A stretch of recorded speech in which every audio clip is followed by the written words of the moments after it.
Welcome to Cordell and Cordell's Men's Divorce Podcast, bringing you information for guys before, during, and after divorce, and everything related to family law. This podcast is not to be taken as legal advice, and no attorney-client relationship is established.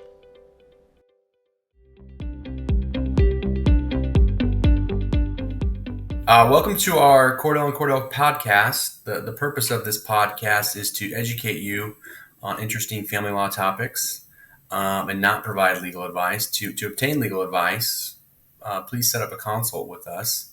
To do so, you can contact 866-DADS-LAW or visit our website, cordellandcordell.com. And that can be either in person or virtually. Today, my name is Jerrad Ahrens, management partner with Cordell and Cordell, and we will be discussing appeals, an interesting and relatively complex topic. Specifically, we'll be discussing I lost, should I appeal? Losing in a family law case is usually pretty subjective. It's a feeling pretty common by either party after receiving a ruling or after a trial, which is why an appeal is something you want to discuss with your attorney, which is he or she's relatively objective expert on the subject. With me today is Jonathan Winn, litigation partner and chair of the appellate practice for Cordell and Cordell. Jonathan is in our Midvale, Utah office, and he's here to discuss your appellate options in the appellate process. And with that, Jonathan, if you wanted to start off by just kind of discussing the first step or where we start the appellate process. Yeah. Well, the first thing I think I would first say is kind of what isn't an appeal. A lot of people come in with some bad rulings, and the first thing people want to do is a do-over. They, maybe they went to trial without an attorney, and they realized, halfway into trial, gosh, this is way over my head. I wish I could have. Can we hire an attorney and go and do over? And so that's the first thing to know is an appeal is not a do-over.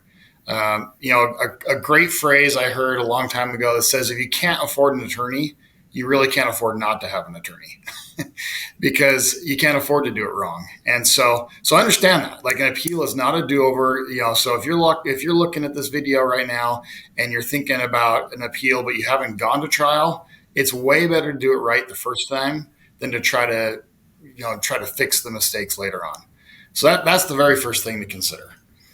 You kind of reminded me of the saying, a man who is his own lawyer has a fool for a client. Right? Yeah, I love that. Abraham Lincoln. So kind of looking at now, when you come in and let's just say you are at that point, you've got a bad ruling for one reason or another, at that point, you've essentially have four different options, four courses of actions that we can walk you through. Number one is kind of the from biggest to smallest, smallest to biggest. Number one is you do nothing. You take it and you eat it and you move on. And sometimes we'll look at the math, we'll look at the finances, and we'll say, you know what, you're probably better off just doing it and moving on. I mean, depending on what numbers we're looking at, sometimes that works best. Option number two is there are a lot of post-trial motions we can look into. Every state, essentially has adopted the federal rules of civil procedure. And so there's motions for new trial, there's motions to set aside a judgment. And so we can look at those options. And there's reasons why those are an effective step in the process. Even if you go to step number 3, which is an appeal, sometimes we'll want to do those post-trial motions first. And then obviously option number 4 is a modification, which is very different than an appeal. But all these are terms that maybe, people will be looking at as, gosh, I lost, what can I do? It's, move on, post-trial motion, going back to that same judge, appealing it, which is going up to a level to the higher court, or waiting a little bit and looking at modifications. And each of those kind of can or cannot fit within your case. So going back to those post-trial motions, is that something you typically recommend? Is it required before seeking and filing that appeal? Yeah, so most of the time it is a critical step in the process of an appeal. And the reason why is on an appeal, we have what we call a rule of preservation, and we have what's called the record. These are two different things. Preservation means that you can't go up a level and complain to the higher court that the younger court did something wrong unless you've already brought that before the lower court. And so if that didn't happen at trial, the post-trial motion is our way to essentially you give that judge the opportunity to correct their mistake first before you go over their head. And so if you didn't do that on the lower court, you need to do the post-trial motion before you can then go and bring it up, go up a level. And it's critical timing wise on these. I mean, you usually have, these should be decisions made within 30 days of your court ruling. I mean, 10 or 15 days. Yeah. I mean, depending on your jurisdiction and depending on what motion. Correct. Well, some of them may give you maybe even up to 90 days. Some of them, you're right, are like within a week or two. And so the longer you wait to talk to an attorney about these options, the less options you end up having just by default of those going away after certain timeframes.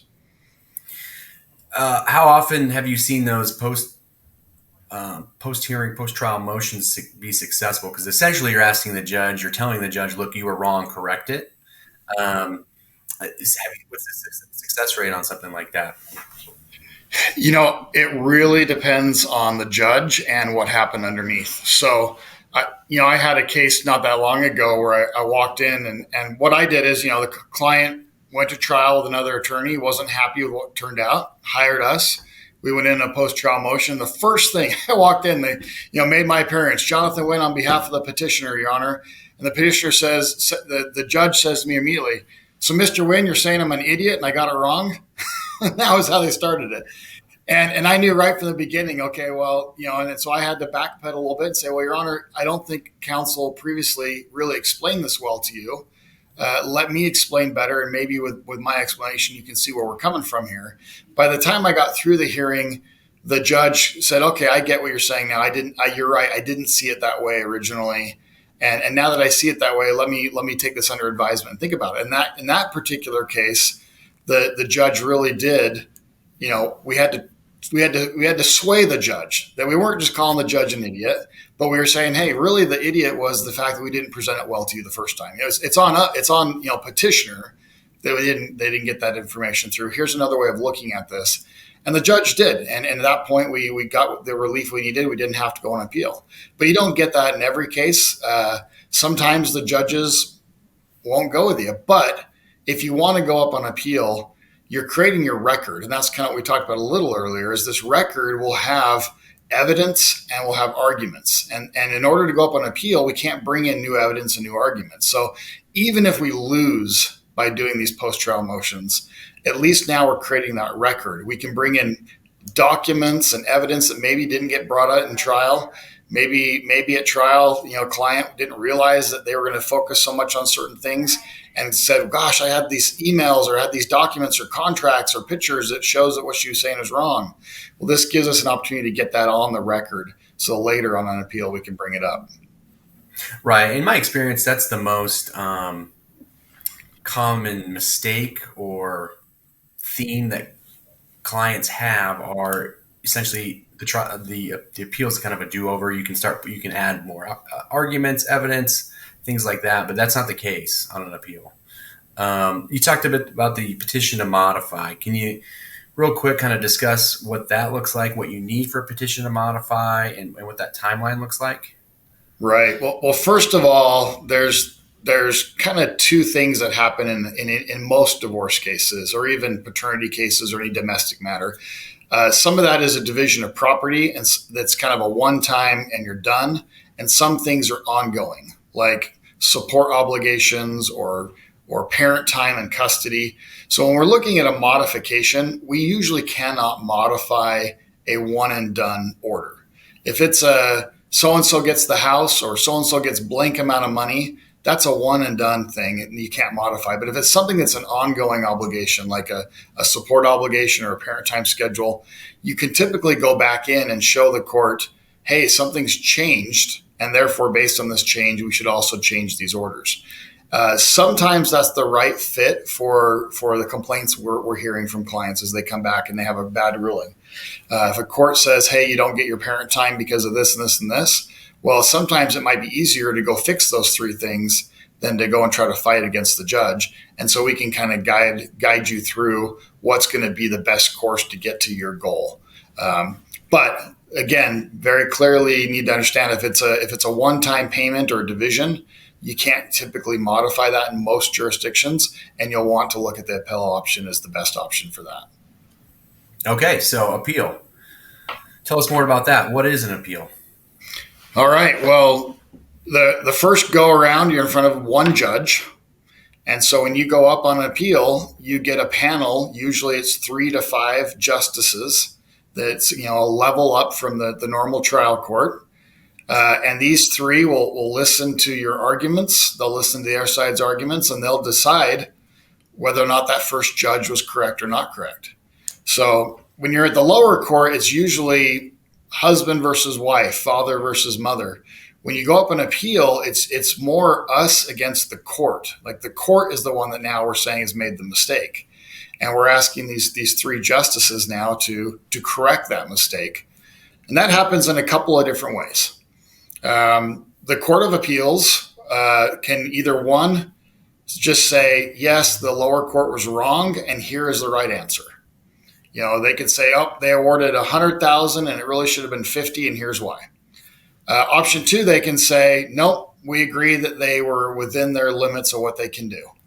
The third option then is they can actually remand it, which basically says, lower court, you got it wrong. We're going to send it back to you, and now you make it right.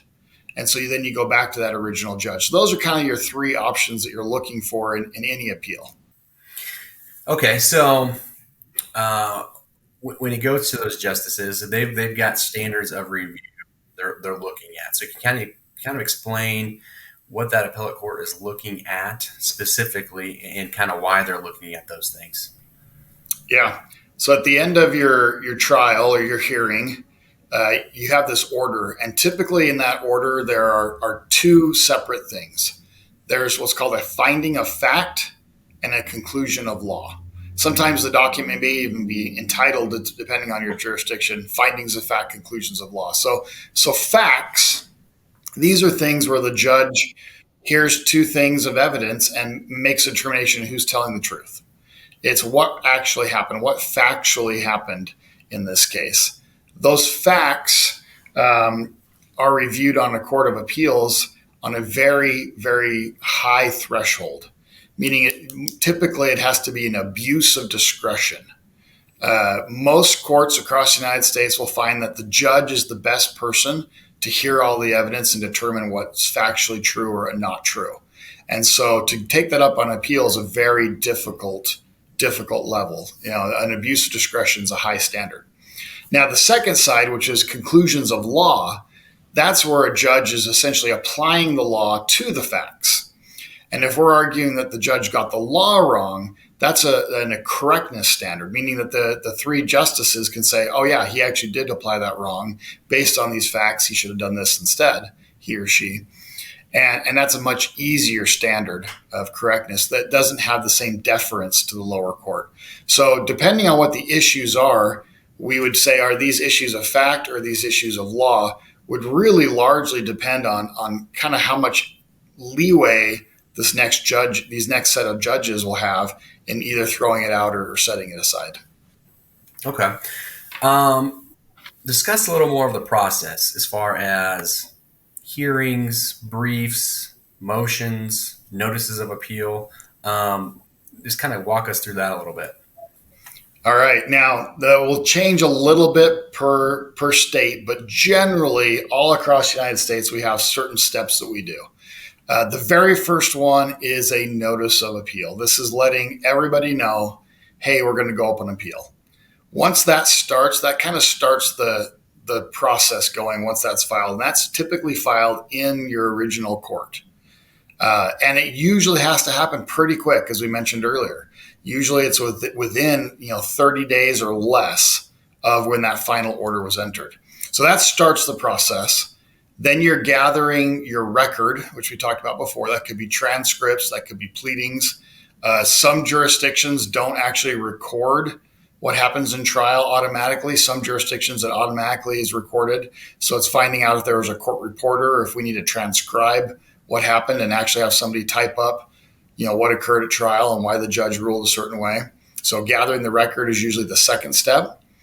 Then at some point we have what's usually called a docketing statement. And again, it may be called a little bit different in other places, but this is a very, very brief 1 to 2 pages, maybe at the most 3-page document explaining to the appellate court, here's why we're appealing it and what we're appealing.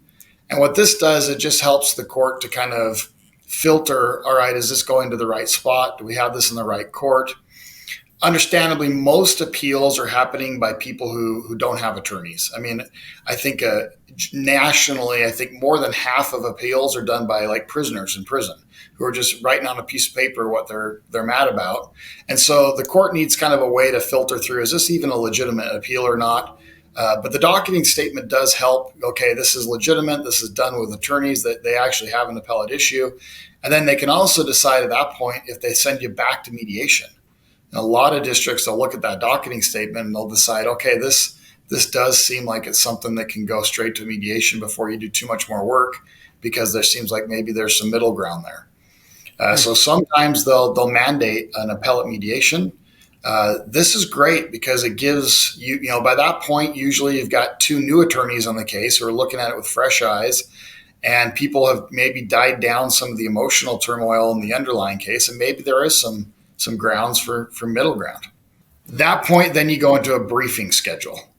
If whoever the one is that's doing the appeal, they get the first brief, then the person who's defending the trial court gets a response, and then the last guy gets a reply. So 3 separate briefs.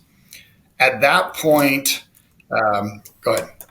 I kind of jumped ahead here. When it's all said and done, how long do these appeals generally take? And I think you were going to get to, usually there's some kind of oral arguments. So this is kind of new, kind of post-COVID. We're seeing a new shift in America, and it's gone across several different states now. Where in the olden days, oral argument was everybody got it. It was part of the appellate process. You did the 3 briefs. The justices would read these briefs. They would schedule a day for you to come in, and you each get 20 minutes to argue. Some jurisdictions, a little different numbers there, but and this is kind of a question answer back and forth between the justices and the attorneys, where you get to answer some questions and explain the big process. Now, one thing to consider on an appeal, when you're in front of a lower court, that lower court's looking at these 2 people and what's going to fit for these 2 people. When you go up a level, the level of an appellate level now, we're not just talking about 2 people. We're talking about creating a law for the entire state that you live in. And so these justices are going to be looking at it from that broad sense of what law are we creating by your case, and how will this affect every future person in this state. And so they're going to ask questions, very general and very specific questions, both to see how this would apply to both the law they have existing and how this would affect, making and creating new law. Now, the shift we've seen is now, and again, this I think was kind of a COVID thing where we had a lot of issues of getting in oral argument. A lot of justices are looking at your briefing and deciding, do we even need oral argument? As a rule of thumb, and again, I don't know if this is not law. This is just kind of a pattern I've seen. It seems like if the 3 justices read the documents and all 3 of them agree one way or the other what the resolution should be, they might not even let you do oral argument. They may just tell you, hey, we're just going to make a decision. We'll write a written opinion. And we'll let you know what it is. Usually they only have oral argument if 1 out of 3 disagrees with the other 2. Then they kind of have that argument to help either that one get over, or maybe you shift another justice one way or the other. They also now are allowing people the option of asking for oral argument or not. So sometimes, and I just did this in a case just recently where the client was very limited on funds. And he said, hey, look, I think we did a great job on briefing. Let's just waive oral argument and let them just decide on what we did on the briefing, and we can just move on. And so that's also an option, and it does cut your costs significantly. So at that point, timing wise, It's flexible. It's flexible with the court because it's kind of like you get in line. It's like a shopping cart line. It depends on how many carts are in front of you in line. At any given time, you never know how many appeals are coming in. But the process can be anywhere from 6 months to more than a year and a half, depending on where you're at in that line, and depending on whether you do the mediation, whether you do oral argument. Those things will definitely add to your timeline. Okay. With you being the chair of our Cordell appellate practice, kind of talk to us about the Cordell appellate consultation process. Yeah. Well, first of all, when people hire Cordell, they come to us because we have attorneys who have specialized, or I should say the word, have focused their practice area in one very small niche of the law. And so when they come to us, they find here are attorneys who focus only on domestic litigation and who in many cases sub-focus on representing fathers and men in that situation. Well, likewise, an appellate side of thing is a specialty in the law. It's a special sub-focus of the law. So at Cordell, we take a local expert who knows the judges there, who knows the law locally, and even the attorneys they're working with locally. And we pair them with an attorney who has focused a lot of their practice on the appellate side of things. And when we put these two together as a team, we kind of have the best of both worlds. We have the local person and we have somebody who understands this appellate process. And they team up together and they create this team for our clients where they have two attorneys looking at it very differently, who can really then get the best result for the client with the knowledge in both areas. Procedurally, the very first step is you'd meet with those two attorneys. A lot of times it's me on the phone or on the Zoom call with the local attorney and the client there. And we determine, we walk through those four options I talked about earlier. Is appeal the right option? Is a modification better? Do we need to do post-trial motions? Or is this better off just, hey, you know what? I think, we can kind of give you that. And one of the great things about Cordell is we're not on commission. When we meet with our clients, we're not there to just say, hey, give us your money and we'll make all your dreams come true. That's not our goal. We're there to say, hey, look, we're going to look at this logically. We're going to look at this unemotionally. And we're going to tell you, yes, you have a great option for appeal. Or, you know what? I don't think you've got a very good appeal. And it's probably not worth putting throwing, good money after bad money.